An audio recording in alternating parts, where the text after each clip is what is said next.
Ada sebuah pertanyaan masuk lagi, dan saya kategorikan itu pertanyaan plus tantangan. Bingung ya, pertanyaan atau tantangan? Saya kategorikannya dua jenis. Pertanyaan sederhana dari teman kita. Pak Roni, saya baru beli lahan. Saya baru dapat lahan ini. Lahannya lahan terbengkalai.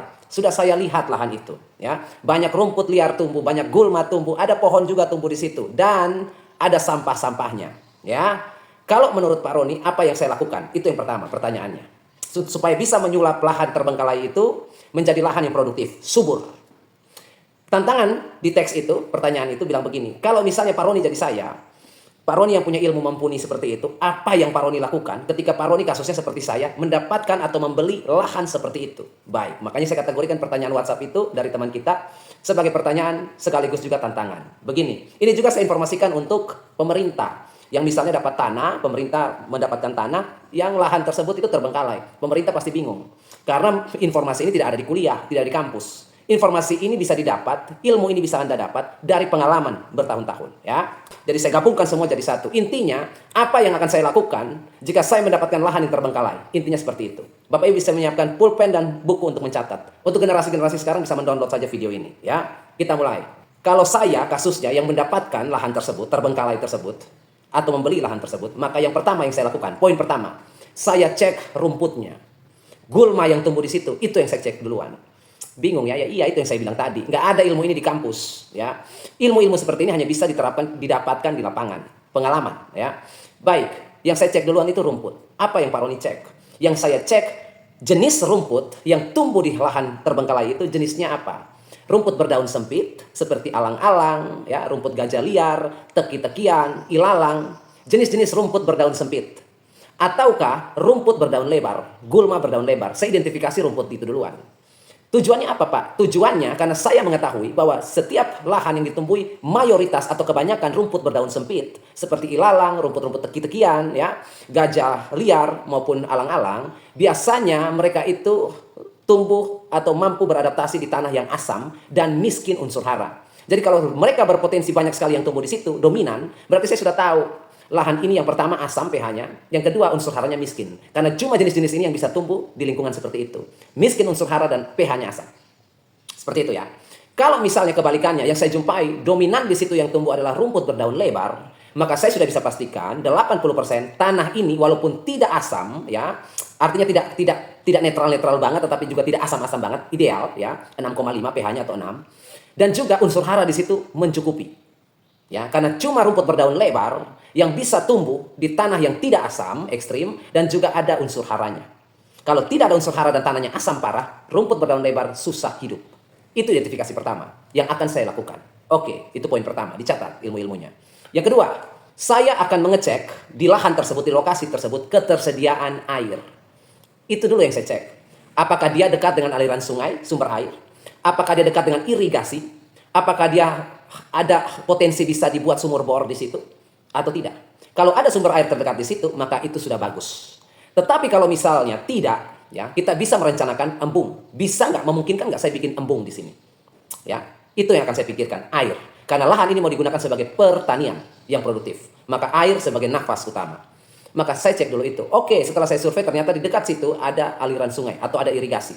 Sudah cocok. Ya, rumput yang tumbuh juga rumput berdaun lebar, sudah cocok. Ya, artinya 2 step sudah lulus. Kita masuk pada step ketiga, yaitu saya akan membersihkan semua gulma yang ada di situ. Yang penting 2 data tadi saya sudah dapat. Data ketiga yang perlu saya kerjakan adalah membersihkan lahan. Yang pertama bersihkan apa? Semua gulma saya bersihkan. Ya, pangkas habis semua gulma, bersihkan lahan itu dari gulma. Yang kedua, semua pohon-pohon yang tumbuh di situ saya pangkas, tebang. Karena apa? Karena naungan pohon menghambat sinar matahari masuk ke lahan saya untuk tanaman-tanaman saya berfotosintesis dengan maksimal. Semua teduhan saya potong, tebang. Bersihkan semua, gulma maupun pohon. Intensitas matahari yang masuk cukup. Ya. Yang berikut pembersihan limbah atau sampah anorganik atau non-organik. Seperti apa? Plastik. Seperti apa? Kaca atau pecahan. Seperti apa? Logam. Dan lain sebagainya. Intinya limbah non-organik dibersihkan semua dari situ. Oke ya, itu step ketiga yang saya lakukan. Step keempat, setelah saya membersihkan semua gulma, otomatis tidak bersih sempurna karena menggunakan pemotong rumput, penebang pohon. Otomatis akan ada yang tumbuh sisa-sisanya. Apakah saya bakar? Tentu saja tidak. Tidak akan saya bakar sisa rumput gulma atau pepohonan yang belum selesai saya pangkas. Tidak akan saya bakar. Saya lebih menggunakan herbisida alami. Ya, herbisida yang ramah lingkungan, yang hanya membunuh rumput liar, tetapi tidak merusak lingkungan. Ya, catat, herbisida organik yang dia mampu terurai, menguap menjadi karbon dioksida dan tidak mencemari tanah. Mikroba di dalam tanah aman. Saya tidak memilih untuk membakar. Kalau saya membakar, otomatis saya membunuh mikroorganisme di dalam tanah. Saya tidak tahu mikroorganismenya baik atau buruk, tetapi kalau saya membakar, saya membunuh semuanya. Yang nanti akan saya butuhkan jasa mereka. Daripada saya membakar dan membunuh mikroorganisme baik di lahan tersebut, yang sudah dijaga ekosistemnya dengan baik, lebih baik saya semprot herbisida, produk yang seperti ini, yang dia ramah lingkungan, tidak mencemari alam dan lingkungan, tidak mencemari air, dan tidak membunuh mikroba juga. Jadi rumputnya mati, tetapi semuanya sehat. Saya lebih menggunakan itu. Ya, itu step keempat. Step kelima, setelah semuanya sudah bersih lahan tersebut, maka saya lakukan pembajakan atau pencangkulan. Membolak-bolak tanah. Supaya apa? Supaya permukaan tanahnya itu terbuka. Supaya permukaan tanah itu gembur dan poros. Supaya penanaman nanti yang saya lakukan, ruang rongga udara atau sirkulasi oksigen untuk akar mencukupi. Akar juga tidak kesulitan masuk dan bertumbuh di tanah yang padat. Sedalam berapa? Minimal 30 cm. Ya, 30 cm. Karena perakaran jagung saya tahu 30 cm. Cabai 30 cm, tomat 30 cm, sayur-sayuran 15 cm. Terong 30 cm. Saya cukup membalik bolak tanah atau mencangkul membajak 30 cm saja. Untuk memungkinkan tanaman berikutnya yang saya tanam, akarnya tidak padat menembus dan tidak susah menembus tanah. Maka pencangkulan saya lakukan sedalam 30 cm minimal dan dilakukan bertubi-tubi 1 minggu berturut-turut. Jadi tanggal 1 saya lakukan pencangkulan, pembajakan lahan, penggemburan. Kemudian masuk tanggal 7, minggu kedua, saya lakukan lagi. Cukup 2 langkah saja. Sudah sangat baik. Kemudian saya berpindah ke step ke-6 yang akan saya lakukan. Jika pH-nya setelah saya ukur dengan pH soil, ternyata pH-nya asam, di bawah 5. Asam sekali itu. Otomatis saya akan lakukan pengapuran. Ya, saya lihat lagi kondisi fisik si tanah. Apakah lahan ini dominan lempung atau lengket atau clay, ya? Ada kapur-kapurnya, lengket atau tidak?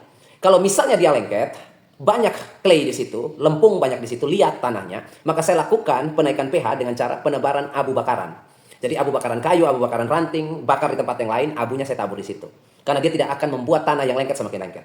Tetapi kalau tanahnya cenderung berpasir, tanahnya cenderung banyak bahan organiknya, dan sedikit sekali lempungnya atau liatnya atau clay-nya, maka saya lakukan penaburan kapur dolomit.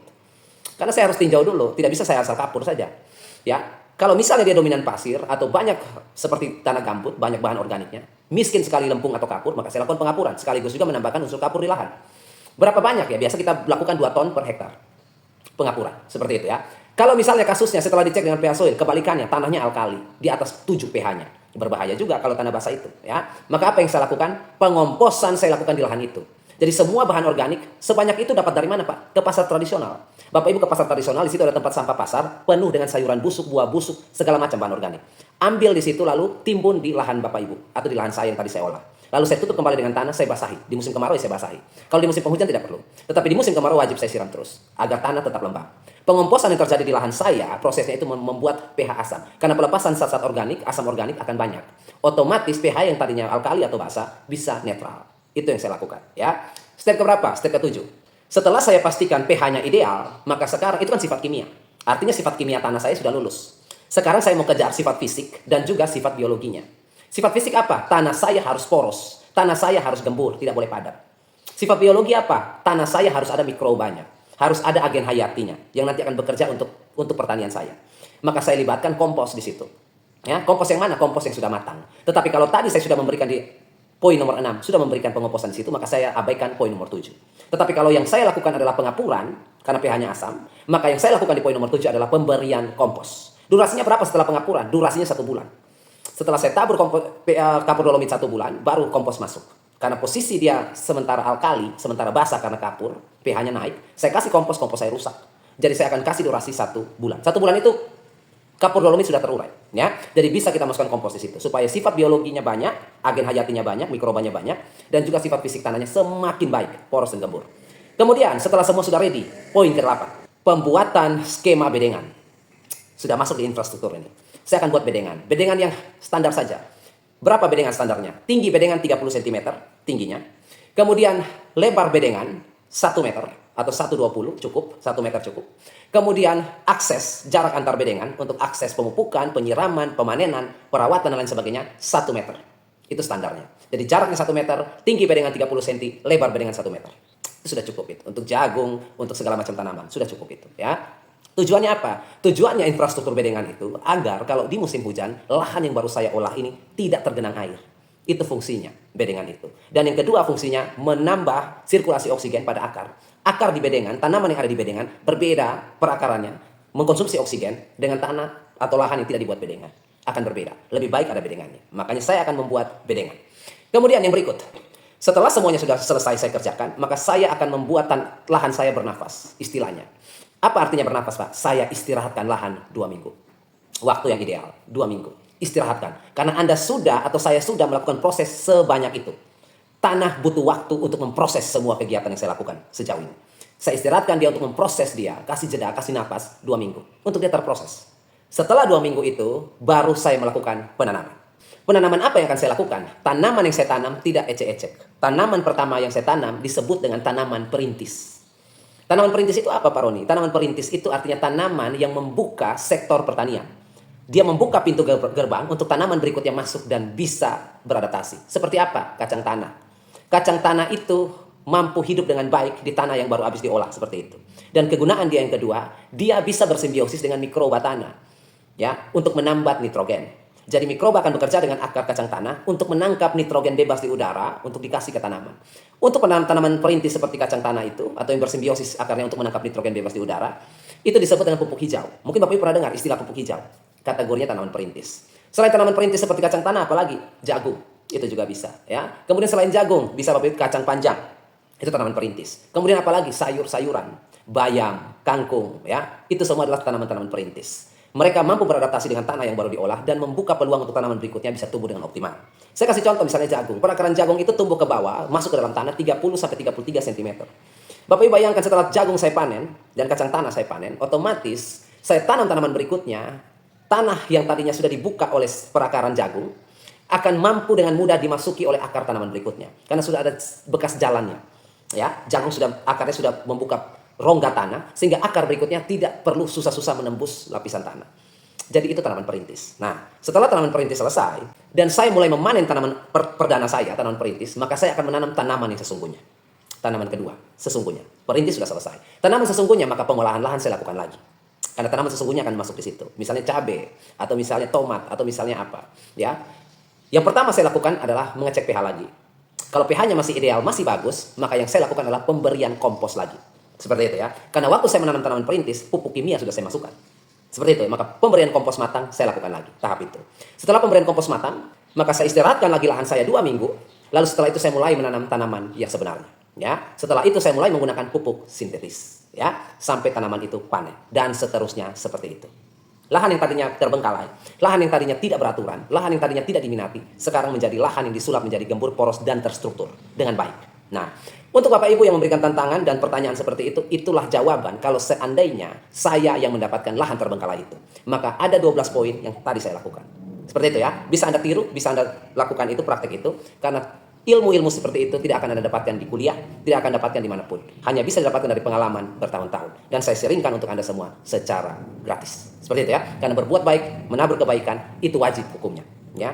Baik Bapak Ibu semuanya, kurang lebih seperti itu saja. Baik, buruk, dan lebih kurangnya bisa Bapak Ibu lengkapi sendiri item-itemnya. Sepengalaman saya berurusan dengan barang agrikultur, seperti itu metode yang akan saya pakai. Jika saya berada di posisi itu. Sampai jumpa dan akhir kata saya ucapkan, tetaplah selalu berbagi dan menabur kebaikan setiap saat.